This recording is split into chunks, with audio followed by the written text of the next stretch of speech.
How much have you paid attention to the non-conference of the SEC as a whole? So, Well, we get great communication with our conference office, what they send out to us, and so we're up. Everybody in the league understands that, and just a great year for the league outside the conference. I mean, just really, you think about it, I can only think back to maybe 2004 when the ACC had a banner year like that in non-league play, but like I said after the game the other day, you can throw it all out the window now. We start over, and I think we all know that wins will be hard to come by, and but that's what you want. 10 years ago when I first got here, that's what the league talked about, trying to get basketball up on par with everything else in the league, and I would say at this point that we've been able to do that. Coach, when you talk to Cal, do you see parallels between your first year here in Knoxville and his first year in Arkansas over so many years in Kentucky? I mean, obviously, it's always new when you go somewhere else because it takes you a while to realize, he'd spent many, many years in Lexington and go somewhere, just like 17 years at Texas for me. You come here, but what happens? You get so into the job, where your life in terms of the way you do things doesn't change. You're just in a different environment, and obviously, he went from one great fan base to another fan base, great fan base, and he, watching his team. I mean, he's always been a great basketball coach everywhere he's been. It doesn't matter where he goes. He turns things around quickly and win games, and his teams are always so fundamentally sound, and you don't have to beat them. They're not going to beat themselves. But I'm sure he's still making some adjustments, he and his family personally, but basketball-wise, you look at what he's done, pretty much the same. Coach, going into SEC play, as physical as it is there a premium on trying to stay out of foul trouble? Well, I think going right now in the SEC play, the premium is on getting better. We're first week in January, not even halfway through the season yet, but with limited numbers, I mean, we've never been down this low with players, and so with that in mind, we got to keep guys healthy, keep them fresh. We never wanted to foul. I mean, that's something that we've always tried to emphasize. We want to play hard, but we don't want to foul. You really don't want to. You don't want to let people go to the free throw line and get points that way. So that's something that we've always emphasized, and we'll always do that. You like the way that Igor has affected things these last couple games when he hasn't shot the ball well?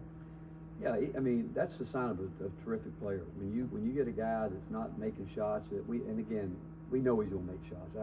That's the furthest thing from our mind. But when you can impact the game without doing that, I think that's a sign of a really true basketball player. And we've talked about Jemai Mayshak doing that, but Igor has done. His rebounding has been. We knew he was a good rebounder. We knew he was a really good defensive rebounder. But he obviously surprised us with what he's done on the offensive boards. But he's already made a major impact. And what's exciting for us as a coaching staff is that we think he's just going to continue to get better the more experience he gets at playing at this level. Strange turning on Arkansas film and seeing Jonas playing for a different team? Yeah, I mean, we appreciate what Jonas did while we were here, but you all know the landscape of where we are in intercollegiate athletics, and you're going to see more of that. Obviously, as time goes on, when guys leave and go other places for various reasons sometimes, but Jonas, really, we loved him when he was here and what he did, and loved his growth. But he's there, we're here, and it's about competition now. What does he look like on film? Like how do they use him? How do you compare to how you Well, use him? Jonas has had to deal with an injury, obviously, so he hasn't probably been out there as much as that I think they'd probably like to have him. But I see him trying to do some of the same things that we were trying to do with him. How do you prepare for John L. Davis, who's been dealing with an injury, he might not play? Do you scout like he's there, or prepare both ways? You go in preparing for guys to play. I mean, that's what you expect, and again, you never know what's going to happen, but you always go in preparing for it and realizing that we've seen so many guys that you didn't think would come in and play great, and so we'll be prepared. What do you hope to see out of Chaz as you begin SEC play? Do what? What do you hope to see out of Chaz as you begin SEC Improvement. play? I think he's got to continue to, again, feel his way through this, but doesn't have a lot of time, really. You know, he's seen a lot of defenses come at him different ways right now, and I do think he's already improved. And the exciting part is that he can continue to get even better. And but he's going to, again, it all gets ratcheted up once we get into conference play, and he'll have to continue to improve to get where he wants to be. Because when you talk about it getting ratcheted up, what kind of a luxury is it to have Zakai, have Jamal, the guys that you don't have to tell them, hey, let's get ready to change, that they're, they're the ones passing along the message. It is, and again, I talked to Jamal last night. We talked on the phone a little bit, and just that message right there, you guys have been through it, you know what it's about. Most of these guys haven't. You're gonna have to understand that we've got to get better, all of us have to get better, but those guys have been through it, they know what's coming, and the more they can hear it from their teammates that, hey, this is a whole different situation that you guys have never been in, and you got to listen, and let's not make the mistake of not listening. Rick, I know that you've always been a staunch defender of this league in basketball. When you were kind of looking through things, looking at rosters going into the season, did you expect it to be quite this strong as it's been? You know what? I don't know if you ever know how strong you think it's going to be. I mean, I know this. I have great respect for our league. I have great respect for the coaches in the league.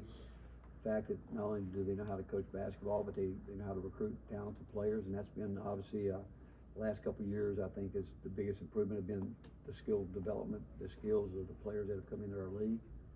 But when the season starts out, everyone's going to talk about their league and all that as time plays out, just like football season right now going on. You see it in the end, how it all ends up, but so much will go on between now over the next 3 months.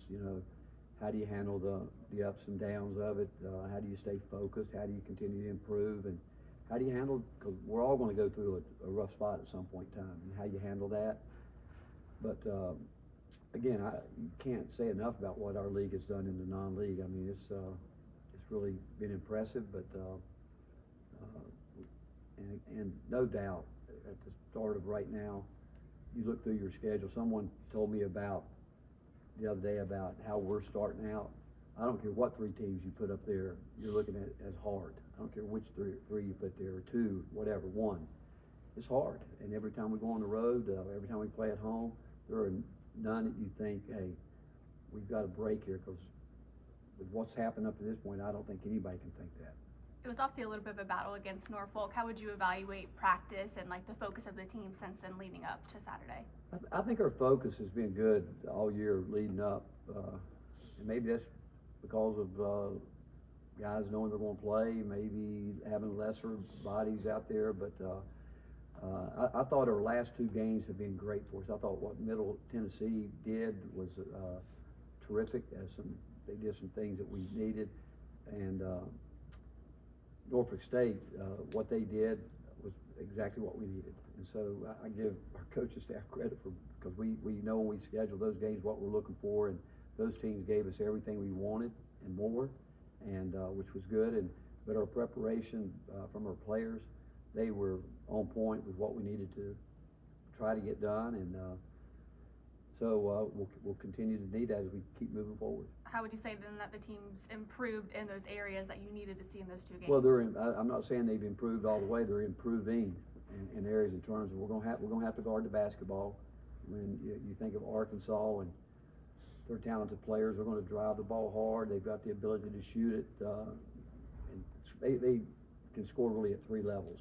And when we played, say, Norfolk State, they were a great driving team and had great mid-range players, great guys that could finish at the rim, and but now you had the part of it where you got to guard them further out, because you look at Arkansas's guard, they have the ability to shoot it deep, and that spreads the floor a little bit more. But that'll be something we'll talk about all year, about improving guarding the basketball, improving helping your teammates, rebounding, all the fundamentals. You never ever think you're there, and so that's why I keep talking about every day getting better, because We've just gotta keep inching forward every day. You got a lot. Last one. You got a lot out of D-Stone at Illinois, and his minutes have kind of been a little lower since then. Do you know what you're going to get from him at this point? Probably not totally yet, but we believe in him, and being a low possession game the other night, you know, we were not scoring the ball, so we were trying to get obviously get some things out there on the court, and you know, Shaq not really playing in the second half, but we need Igor, Cade, and Felix, those guys. We believe in them, and we got to continue to get more out of them, and it's not just offensively. It's you know, I thought Cade did a great job blocking shots, rebounding. Felix will do that. Igor's doing it. We want to see D Stone improve in all those areas, and with his versatility, you know, obviously the time he missed hurt him a little bit, but he'll make that up, and he just, like those guys, need to get out there and go at it. Thanks, Coach. Thanks, Coach. Thank you.